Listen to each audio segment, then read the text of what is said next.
요즘 얼굴이 자꾸 아래로 처지는 것 같아요. 예전엔 볼살이 통통했는데 이젠 턱선이 자꾸 무너져 보여요. 제가 진료실에서 가장 자주 듣는 이야기입니다. 나이가 들면 피부가 내려앉는 건 당연하다고 생각하시는 분이 많지만 사실은 그렇지 않습니다. 피부는 단순히 나이가 많아서 처지는 게 아닙니다. 피부 속을 지탱해주는 구조가 서서히 무너졌기 때문입니다. 그리고 그 구조는 다시 회복할 수 있습니다. 피부 탄력이 떨어지고 볼살이 아래로 처지고 팔자주름이 깊어지고 거울 볼 때마다 표정이 더 피곤해 보이고 얼굴이 길어졌다는 느낌이 드신다면 이 영상은 반드시 보셔야 합니다. 피부과 시술이나 비싼 리프팅 기계 없이도 피부 속 탄력을 다시 끌어올릴 수 있는 매우 실용적인 루틴이 있습니다. 특히 오늘 알려드릴 방법은 93세 피부과 의사 선생님도 직접 실천하고 계신 시니어 전용 탄력 회복 조합입니다. 피부가 처지는 건 시간 때문이 아닙니다. 피부가 포기한 게 아니라 우리가 관리를 잠시 멈췄기 때문입니다. 지금부터 피부가 다시 올라붙을 수 있는 탄력 회복의 과학, 그 방법을 하나씩 알려드리겠습니다. 오늘도 영상 끝까지 시청해주세요. 어쩌면 오늘이 피부가 다시 올라붙기 시작하는 첫 번째 날이 될 수 있습니다. 거울을 보면서 얼굴선이 무너졌다는 느낌 경험해 보신 적이 있으시죠? 볼살이 아래로 내려오고 턱선이 두툼해지고 눈 아래가 꺼져 보여서 표정이 자꾸 피곤해 보인다면 이건 단순히 살이 빠져서 그런 게 아닙니다.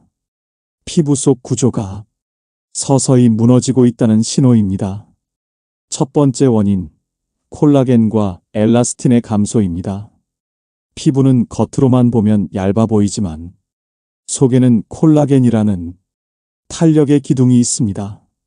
그리고 그 기둥을 고무줄처럼 잡아주는 엘라스틴이라는 섬유도 함께 있죠. 젊을 땐 이 두 가지가 튼튼해서 피부가 탱탱하고 당겨지는 느낌이 났지만 나이가 들면서 콜라겐은 줄어들고 엘라스틴도 끊어지고 약해집니다. 기둥이 약해지면 건물이 내려앉듯 피부도 아래로 처지기 시작합니다.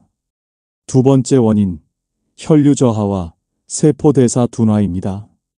피부는 겉에서 보면 움직이지 않지만 속에서는 매일 세포가 자라고 교체되고 재생됩니다. 이 모든 과정은 혈액을 통해 영양과 산소가 공급돼야 정상적으로 이루어지죠. 하지만 65세 이상이 되면 피부 속 혈관이 가늘어지고 혈류 속도도 느려집니다. 그 결과 세포 재생이 느려지고 탄력을 담당하는 섬유도 회복이 더딥니다. 특히 볼력, 턱선, 눈 아래는 혈류가 더 약해지는 부위라서 먼저 처지기 시작하는 거예요. 세 번째 원인, 생활 속 표정 습관과 수면 자세입니다. 많은 분들이 턱을 괴는 습관을 오랫동안 반복하시고 베개를 높게 베고 주무시거나 옆으로 누워서 얼굴을 누르기도 하시죠. 이런 습관들은 작은 압박을 반복적으로 주면서 피부와 근육의 형태를 바꾸게 됩니다. 특히 표정을 거의 쓰지 않고 하루 종일 같은 표정만 유지하면 안면 근육이 약해지고 피부가 그 위에 그대로 늘어집니다. 이 세 가지는 겉으로 보이진 않지만 속에서부터 피부를 조금씩 내려앉게 만드는 원인입니다. 그리고 이 원인들을 이해해야 다시 피부를 끌어올릴 수 있습니다. 피부가 처졌다고 해서 당장 리프팅 시술을 받을 필요는 없습니다. 오늘 영상에서 알려드릴 조합은 이 세 가지 원인을 하나하나 건드리면서 피부가 스스로 탄력을 되찾도록 도와주는 방법입니다. 지금부터 피부 처짐을 더 가속시키는 잘못된 습관부터 하나씩 짚어볼게요. 피부가 처진다고 느끼실 때 혹시 이런 생각해 보셨나요? 나는 뭘 잘못한 게 없는데 왜 이렇게 얼굴이 내려앉을까? 하지만 문제는 대부분 생활 속에서 무의식적으로 반복하는 습관들에 있습니다. 습관은 작지만 반복되면 피부에 큰 변화를 만듭니다. 지금부터 특히 시니어 분들이 많이 하시는 탄력을 무너뜨리는 대표적인 행동들을 알려드릴게요. 첫 번째, 턱을 괴는 습관. 앉아 있을 때, TV 보거나 책 읽을 때, 턱을 괴는 자세 자주 하시죠? 이 자세는 한쪽 얼굴에 지속적으로 압박을 주고 안면, 비대칭과 턱선 무너짐의 주요 원인이 됩니다. 특히 왼쪽만 반복적으로 괴는 습관이 있다면 얼굴선이 비뚤어지고 팔자주름도 더 깊어질 수 있어요. 두 번째, 높은 베개로 자는 자세. 잠잘 때 베개가 너무 높으면 목이 접히고 얼굴 살이 아래로 밀리게 됩니다. 이 자세는 하루 평균 78시간 중력 방향으로 피부를 누르게 되고 눈가 주름과 목주름 그리고 이중턱을 더 빨리 만들 수 있어요. 세 번째, 세게 문지르는 세안.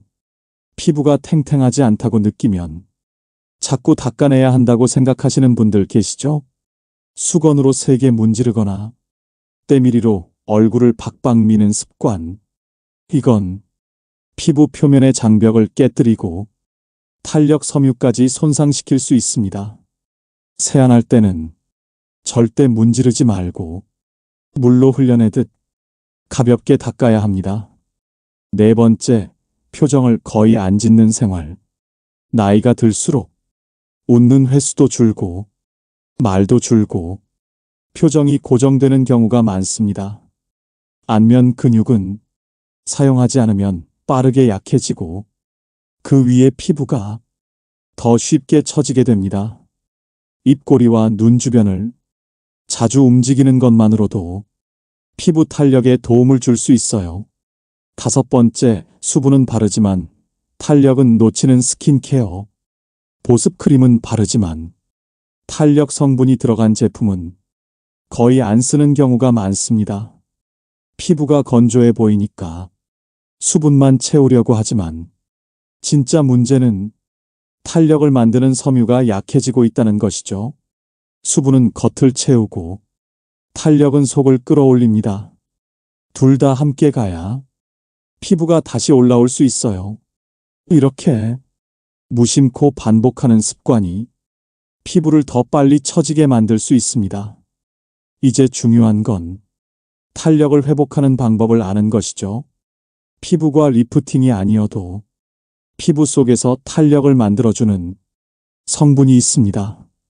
지금부터 피부과에서도 사용되는 탄력 성분 2가지, 그리고 시니어에게 특히 중요한 이유를 알려드릴게요.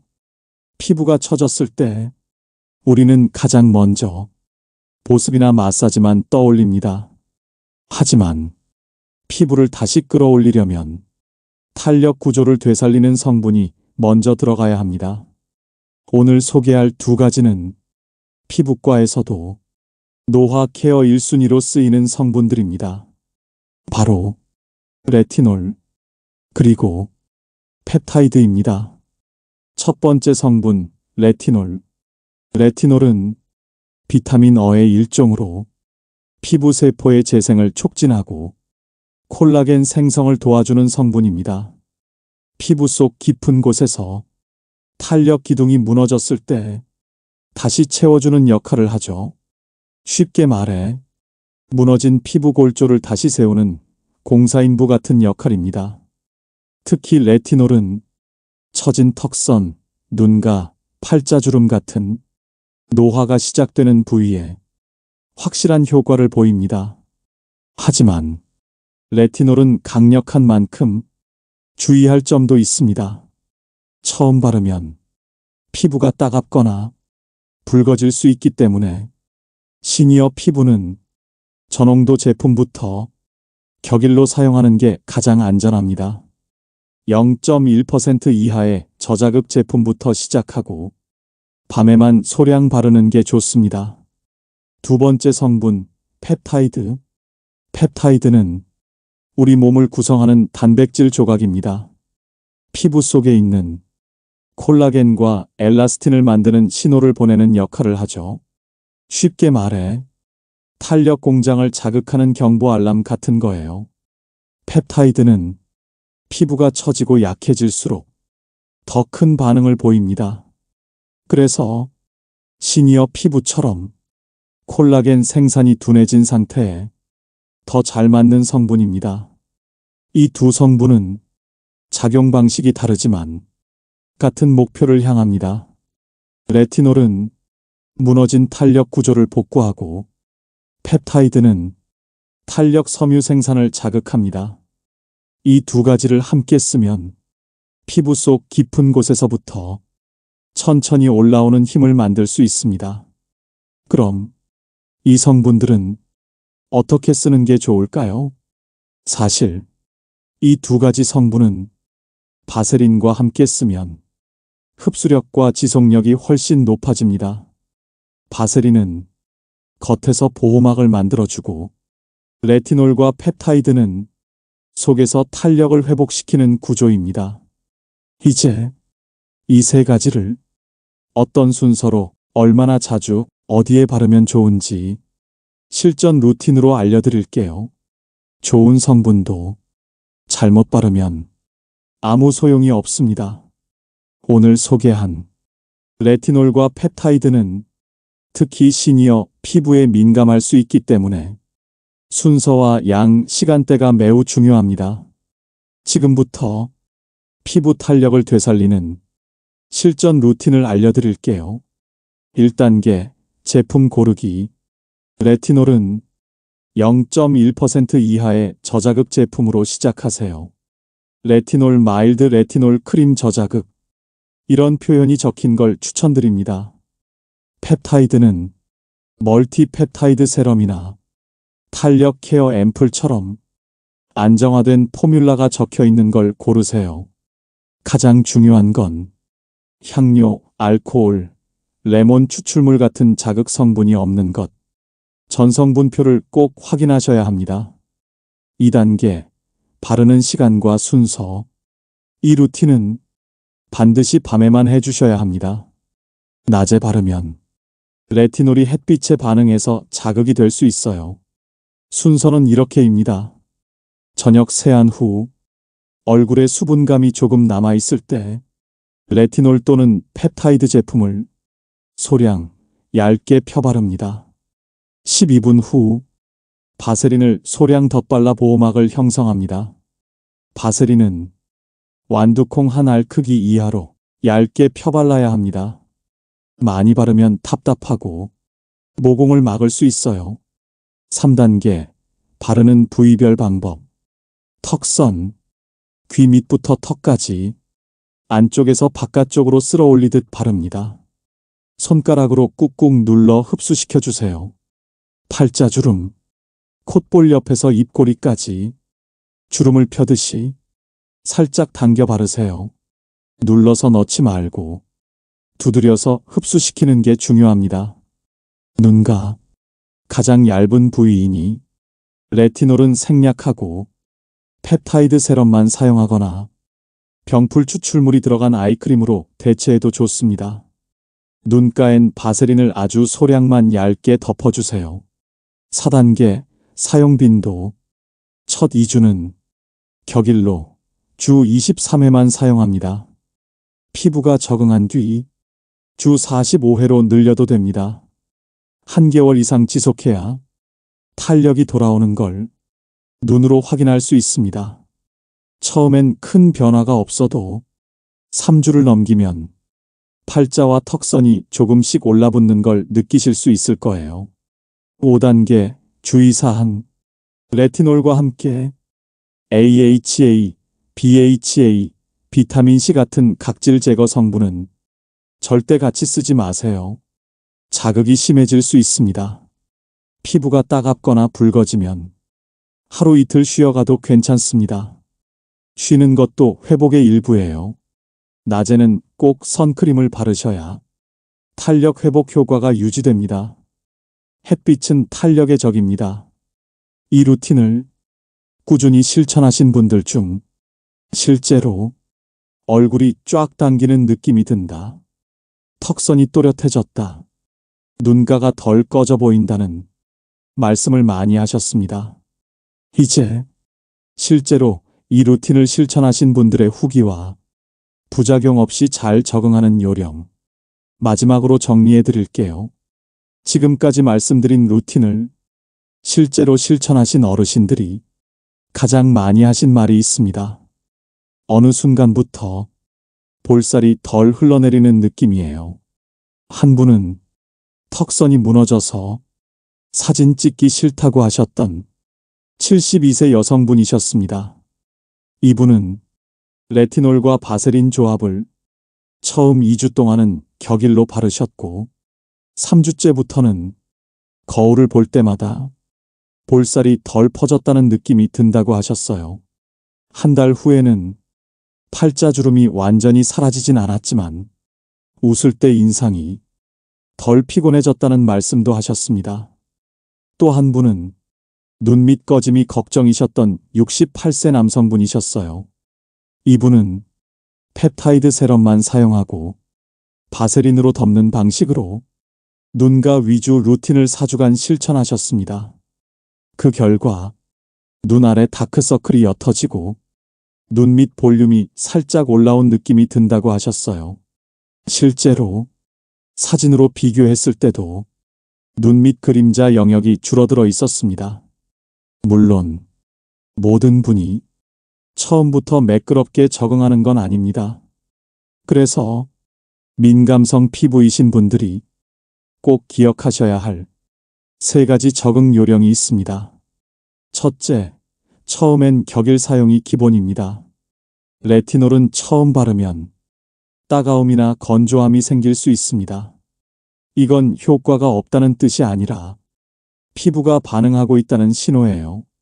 그럴 땐 하루 쉬고 다시 바르는 식으로 천천히 간격을 좁혀주세요.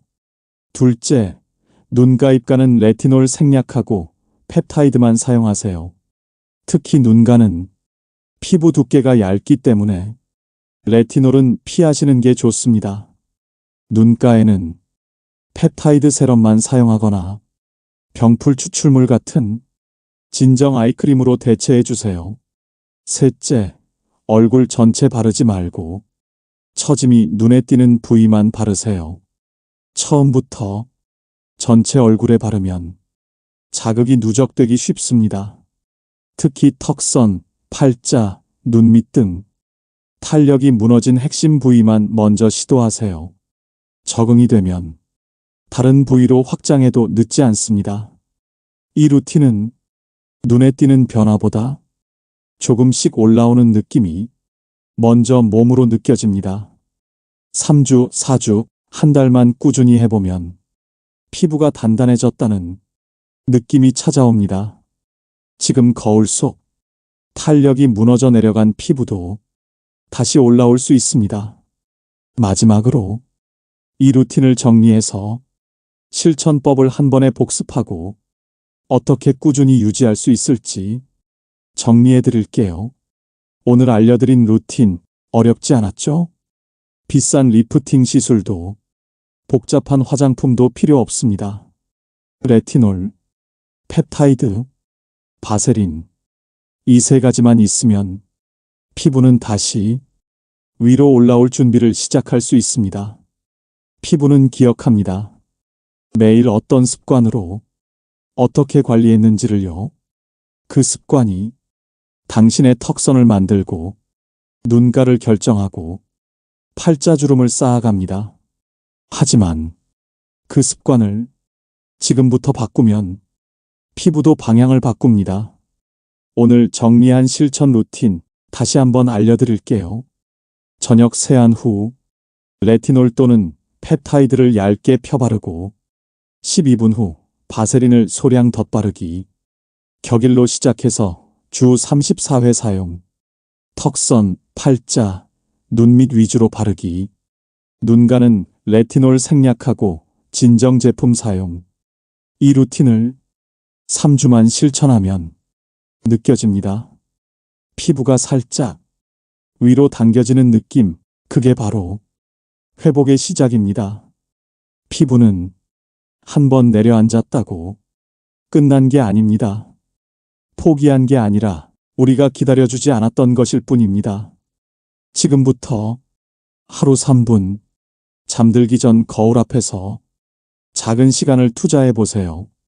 그 시간이 당신 얼굴의 윤곽을 다시 올려줄 수 있습니다.